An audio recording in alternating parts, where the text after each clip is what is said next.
Hello my guys, അപ്പം നമ്മളെല്ലാവരും ഇന്ന് സ്മാർട്ട് ട്രാവൽസിൻ്റെ സ്മാർട്ട് ഓണം കൂടാൻ വന്നിട്ടായില്ലേ.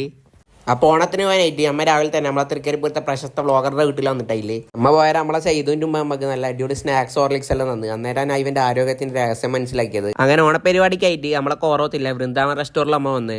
അങ്ങനെ നമ്മ ഫസ്റ്റ് അവിടെ എത്തിയാലോ ഈ സെലിബ്രേറ്റിനെ കണ്ട്. അപ്പോൾ ഇതാണ് നമ്മൾ അടുത്ത സെലിബ്രേറ്റ് നമ്മളെ സൂപ്പർ നെക്സ് നമ്മൾ അഭിനയു.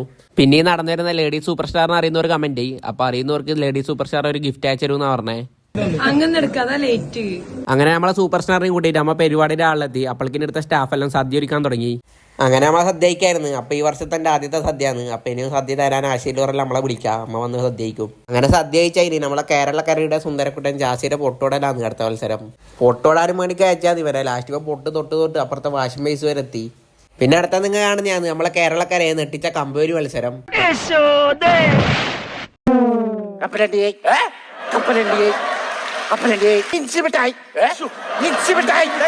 നമ്മളെ പരിപാടിയെല്ലാം കഴിഞ്ഞ് സ്മാർട്ട് ട്രാവൽസിന്റെ ഒക്കെ നമുക്ക് എല്ലാവർക്കും ഓരോ മൊമെന്റ് എല്ലാം തന്ന്. പിന്നെ എനിക്ക് വ്ളോഗെല്ലാം എടുത്തിട്ട് എന്ത് കിട്ടിയെന്ന് ചോദിക്കുന്നവരുണ്ട്. ഇതേപോലെ ഒരു ഗസ്റ്റായി വിളിച്ച് ഒരു മൊമെന്റ് എല്ലാം നമുക്ക് കിട്ടിയിട്ടുണ്ട്. ഇതെല്ലാം നമുക്കൊരു പ്രൗഡായി തോന്നുന്നുണ്ട്. അപ്പൊ കളിയാക്കിയവരോട് സപ്പോർട്ട് ചെയ്തവരോട് നമുക്ക് സ്നേഹം മാത്രം. അങ്ങനെ പരിപാടിയെല്ലാം കഴിഞ്ഞ് എല്ലാവരോടും ഭയങ്കര നമ്മക്കായി. അപ്പൊ അത്ര തന്നെ, ബാക്കി നാളെ.